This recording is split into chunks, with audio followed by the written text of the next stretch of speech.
கர்த்தருடைய பரிசுத்த நாமத்திற்கு மகிமுண்டாகட்டும். ஆண்டவராகிய இயேசு கிறிஸ்துவின் நாமத்தினாலே அன்பு கர்த்தருடைய பிள்ளைகளாகிய தங்கள் அனைவருக்கும் ஸ்வீட் ஊழியத்தின் சார்பாக வாழ்த்துக்களையும் ஸ்தோத்திரங்களையும் தெரிவித்துக் கொள்கின்றேன். தானியேலின் புத்தகம் 6ஆம் அதிகாரம் 22வது வசனம். தானியேல் 6ஆம் அதிகாரம் வசனம் 22 முதற் பகுதி. சிங்கங்கள் என்னை சேதப்படுத்தாதபடிக்கு தேவன் தம்முடைய தூதனை அனுப்பி அவைகளின் வாயை கட்டி போட்டார். சிங்கங்கள் என்னை சேதப்படுத்தாதபடிக்கு தேவன் தம்முடைய தூதனை அனுப்பி அவைகளின் வாயை கட்டி போட்டார். கர்த்தருடைய பரிசுத்த நாமத்திற்கு மகிமுண்டாகட்டும். என் அன்பு கடவுளுடைய பிள்ளைகளே, சிங்க கெபியிலே தானியேல் போடப்படுகின்றார். அந்த இரவெல்லாம் ராஜாவிற்கு நித்திரை வரவில்லை. ஏனென்றால் ராஜாவிற்கு தெரியும் தானியேல் குற்றமற்றவர் என்று சொல்லி. ஆனால் அவர் சட்டத்தை மீற முடியாது என்பதினாலே அங்கே ராஜா தானியேலை சிங்க கெபியில் போடச் சொல்லுகின்றார்.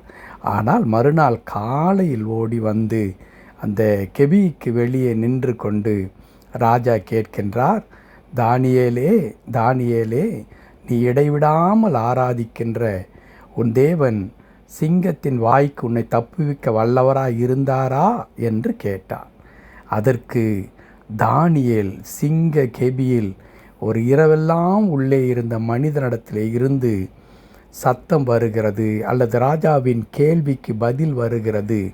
என்னவென்று பதில் என்றால், ஆம், நான் உயிரோடு தான் இருக்கின்றேன். காரணம், சிங்கங்கள் என்னை சேதப்படுத்தாதபடிக்கு தேவன் தம்முடைய தூதனை அனுப்பி அவைகளின் வாயை கட்டி போட்டார் என்று குறிப்பிடுகின்றார். என் அன்பு கடவுளுடைய பிள்ளைகளே, இங்கே ராஜா சொல்லும் பொழுது ஒரு அற்புதமான ஒரு வார்த்தை சொல்லுகிறார், நீ இடைவிடாமல் ஆராதிக்கிற உன் தேவன் என்று சொல்லி.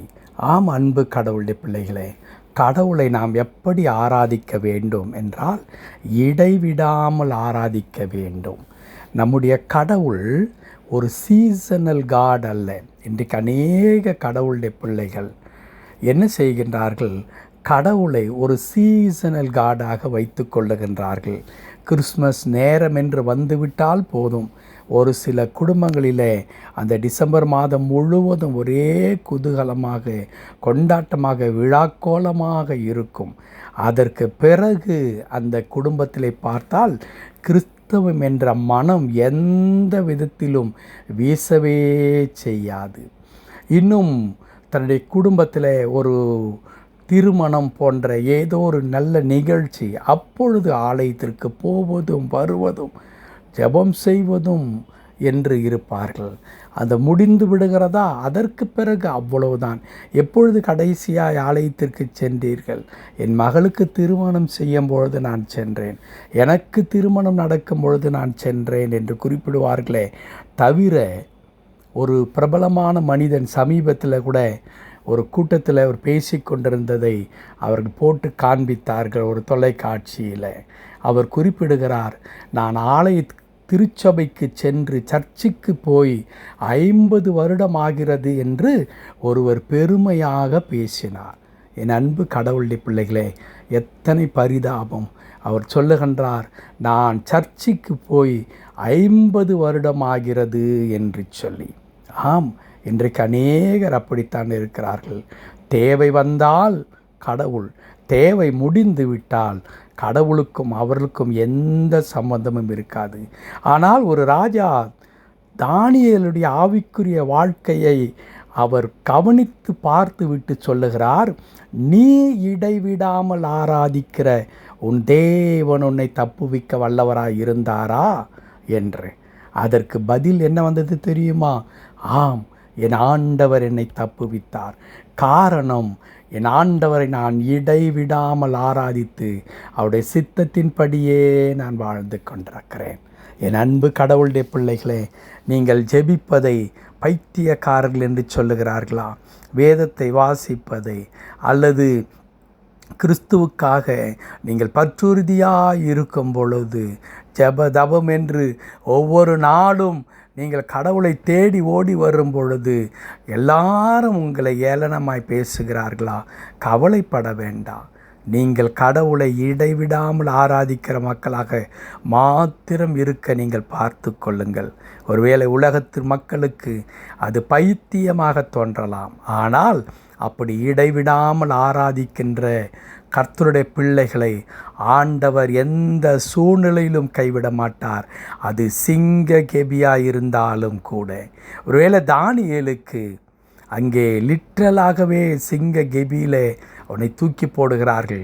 அந்த சிங்கத்திற்கே கடவுள் தப்புவிக்க முடியுமானால், சிங்கத்தின் வாயை கட்டி போட்டு கடவுள் தம்முடைய பிள்ளைகளுக்கு எந்த சேதாரமும் வராமல் பார்த்து கொள்ள முடியுமானால், இன்றைக்கு ஒருவேளை மனித உருவில பல சிங்கங்கள் கர்த்தருடைய பிள்ளைகளுக்கு விரோதமாய் செயல்பட்டு பீறி போட வேண்டும், சீறி போட வேண்டும், இவனை இல்லாமல் செய்துவிட வேண்டும் என்றெல்லாம் இன்றைக்கு கர்ஜித்து கொண்டிருக்கிறார்களே.